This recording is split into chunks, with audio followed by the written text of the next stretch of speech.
Hi everyone, it's QuickyBaby, and now that World of Tanks 2.0 has been revealed as the big September update, I want to go into depth about some of the features to flesh out the very long video that I released a couple of days ago. And today I'm going to talk about one of the most controversial features for the World of Tanks community, and that is what Wargaming are calling armor flashlight, which basically just gives you an indicator of whether your shell is going to pen. But it's no longer a tiny dot in the middle of your screen. It's going to be indicating entire armor plates in quite a significantly large radius on the enemy vehicle. So before I get stuck in and look at the good, the bad, and the ugly of this feature, let's take a look at the 40 seconds out of the 16-minute video that Wargaming released on the topic.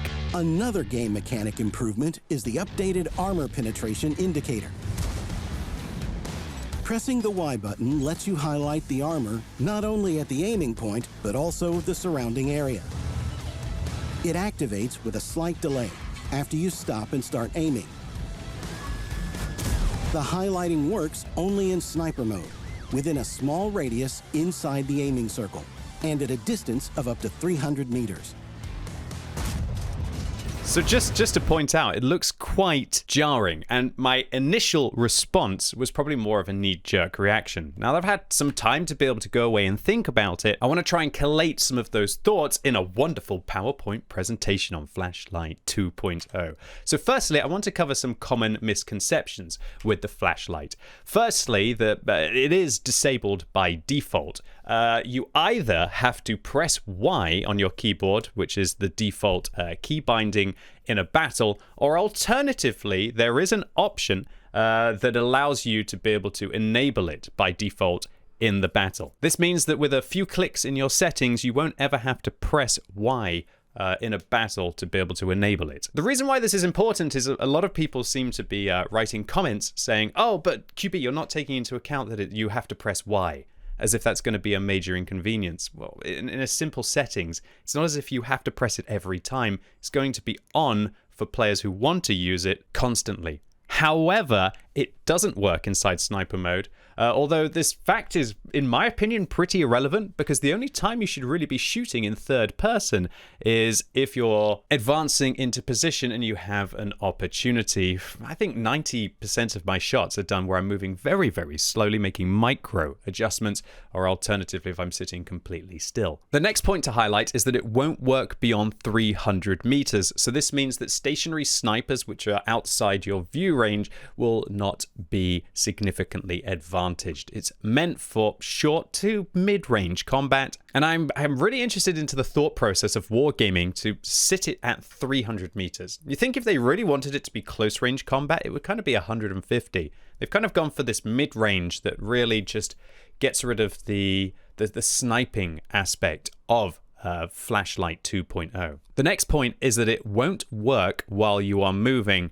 However, upon using it, you'll notice that it sort of works while you're moving, making small movements. So you can still make those micro adjustments as you're coming around a corner slowly, for example, or alternatively, if you're moving backwards and forwards to keep your weak point. You don't have to sit completely still like some of the community is suggesting to get the flashlight to work, although again, Wargaming can tune all of these statistics and everything is still subject to change. The next point, that as you will have seen in the video, there is a short delay before it activates upon slowing. However, this delay is way shorter than even the fastest aim time on vehicles. And so upon actual use of this feature, the short delay as it stands is kind of irrelevant as well. Once again, just to show you that, look how short that delay is. We're talking about a delay of half a second or so before whatever shooting at the Type 71 could be able to see its plate. Again, moving, stop, and it's already activated. It's a very short delay. So now I want to talk about the good things that the flashlight will bring to the game. Well, firstly, it's not entirely a new feature. It's an expansion of a feature that we already have inside the game. The penetration indicator would work, I guess, for the pixel that you're aiming at. And Wargaming are now just turning one pixel into, I guess, hundreds of pixels in a radius. So it's not entirely a new thing. It's just meaning that instead of kind of moving the mouse around and trying to feather the weak point on the vehicle, you're now going to have an indicator pretty much telling you where to aim on the vehicle. Without a shadow of a doubt, this means that it's going to massively lower the entry point for penetrating opponents. Now, what I mean is the knowledge entry point. You know, when you've just started playing World of Tanks, you won't know about the weak points on the now 850 or so, and probably going to be nearly 900 vehicles when all of the tier 11s go into the game. So this will make it so much easier for new players to be able to figure out where they need to shoot, and we'll have kind of these click moments for players where they figure out, whoa, the lower plate is weaker, or wow, I can overmatch that roof deck.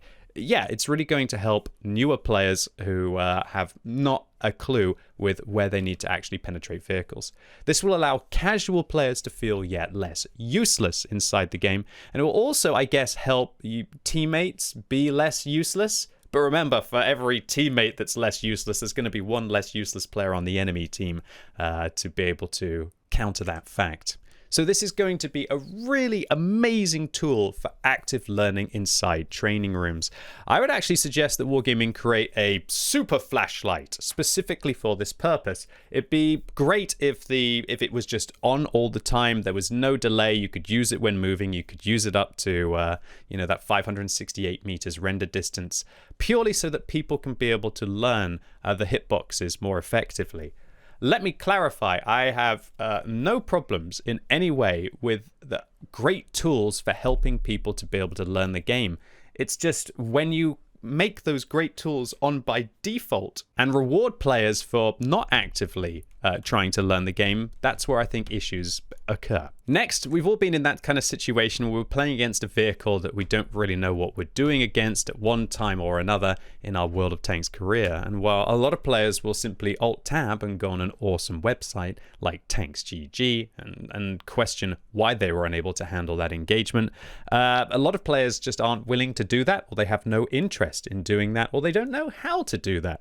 And so this is definitely going to lower the frustration that players have when they're simply getting outplayed through a lack of experience. And through it, there's going to be less need to learn where to shoot through resources that are outside the game, be that streams, be that tank reviews, or alternatively be that, again, awesome websites like Tanks GG. I'd also like to clarify that knowledge will still give players an advantage, as they will know where to aim first rather than have to search for it. But a key point, at least at first, this is going to massively increase the learning potential inside World of Tanks, and players who would have been able to figure out how to shoot at a tank after they look at Tanks GG are going to know how to shoot a tank after the flashlight tells them the first time.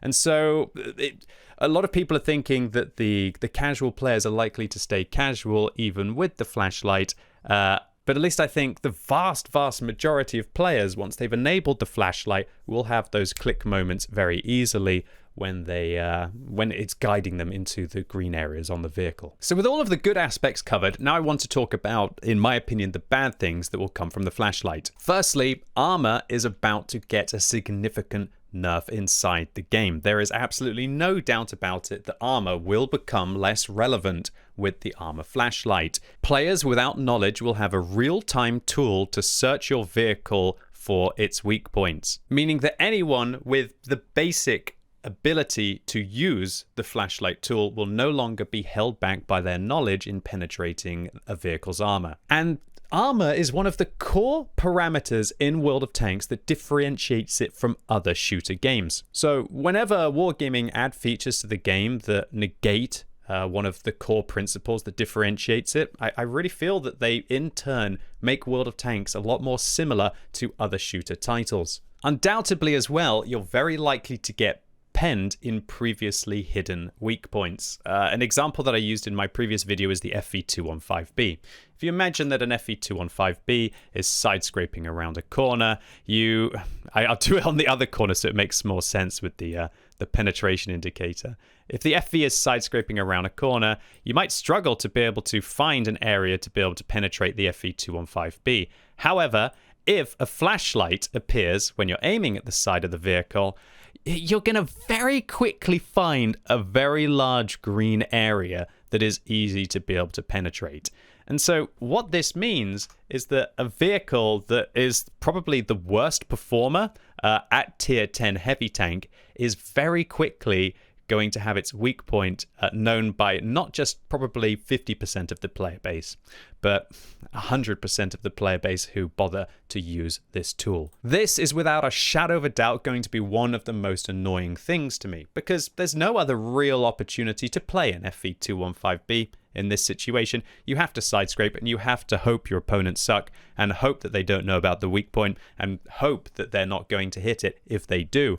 Now that all of the players are going to quickly be able to establish where those weak points are, you're going to have less hope in vehicles like this that do have weak points, and it will definitely push me more towards playing vehicles that leave my opponents hopeless in scenarios like a hold down can opener, or alternatively maybe using a VKK, even though that vehicle also still has a weak point on the side. There will also be undoubtable situations when you're brawling with an enemy E100 in close quarters combat where the flashlight easily tells you that players can be able to overmatch the top of a roof deck as long as they've got a 121mm caliber gun. Searching on an enemy vehicle in those close quarters situations, I'd say, maybe this is a bold statement, but I'd say that probably only 1 in 5 of the best players actually think about those kind of roof deck shots and find them quickly. And now with the flashlight, the game is effectively going to tell you, hey buddy, shoot here, and you'll be able to handle that situation. There are going to be so many scenarios like this on some of the most played and armored vehicles where everybody quickly establishes weak points on tanks. In turn, this means that those kind of one more bounce moments will be reduced, and those are some of my favorite moments in World of Tanks. You know, you're a one-shot, you've had an incredible game so far, you're sitting on like 5 kills, and then you're dueling this player who's hoarded their hit points until the latter part of the battle, and you need just that one more kill to be able to win the game and get the top gun. I guess it's a controversial opinion, but I think it's a fair opinion as well, that many of those situations against players with poor knowledge, who maybe would panic in a situation because they just don't know how to be able to get through it, those are some of the reasons why a lot of players manage to get those top guns, why they get those Radley Walters medals, while they have those hero moments. It's because their knowledge results in a lack of panic. When Wargaming has this tool, the casual players or players who are just inexperienced in the situation will not just be given like a helping hand, which I think that the current armor penetration indicator is. It's going to be more of just shoot here, buddy, you know, or just keep mousing over the enemy vehicle until you just shoot here. There's definitely those one more bounce moments will be reduced inside World of Tanks. And consequently, you're going to find it harder to get bouncing missions done, and you're going to find it harder to get steel walls done, because it's very easy for a player to just look at the color of the flashlight and just say, it's red, I'm not going to shoot. Whereas previously in World of Tanks, when there was no color indicators on all of the enemy vehicles, you'd sometimes just shoot and think, maybe this one will go in. But I think that a lot of those bouncing opportunities will just disappear as soon as people click that enable in the settings and are sitting still just aiming at you trying to side scrape. Consequently, experienced players will have the knowledge playing field leveled. Knowledge is power, and you can gain power through knowledge. And World of Tanks is one of those games where I do feel that older gamers with slower reactions, which have good knowledge, could still be competitive against sweaty players with supple wrists who are really quick with their micro. This is probably one of my biggest concerns with the armor flashlight is, will players, you know, those kind of like 40, 50, 60, 70, 80-year-old players who have been playing since the beginning feel themselves getting alienated because their knowledge is kind of now being deemed not irrelevant. It's still going to be useful, but definitely not kind of the holy grail that it previously was. Next, I want to talk about one of my biggest concerns that I have for the armor flashlight. And that is that personally for me, figuring out armor and weak points and moments of learning in World of Tanks created these click moments that really kept me interested in still playing the game. However, I also must clarify that I do understand that for a lot of players who don't have that kind of a mentality, who probably felt just made absolutely useless, as I highlighted in the previous slide, they might have click moments, but to a different degree, because they need more of a helping hand from the game to be able to create those. But I really do get concerned thinking at how a new player would now approach World of Tanks. Would they lose that really satisfying moment of actually not knowing where to engage a vehicle, and then either by going and researching on a website, or alternatively just finding, because one shot went skew whiff and managed to actually go into the weak point even though you weren't aiming at it, thinking, oh wow, I could shoot there all along? Changing the learning experience, which I think is one of the best aspects of World of Tanks, could have a detrimental impact on player enjoyment. Without a shadow of a doubt, this leads me to my next point, and that the game is going from changing where the armor penetration indicator gave you like a thumbs up. It would, because what would happen when you're engaging the FV215B, for example, is it would be a case of, let's say you're feathering your mouse at the side of the vehicle, you'd find that green area that you were looking for, because visually it can be a little bit confusing, and then the penetration indicator would go green and it would give you a thumbs up saying, yeah, you found it, shoot here, mate. It was this confirmation, this helping hand that indeed you do know what you're doing and you found the correct place, and it really helped with a lot of the confusion of like having spaced armor that wasn't spaced armor, or just having a lot of visual bugs with the 3D models that kind of makes the view really convoluted.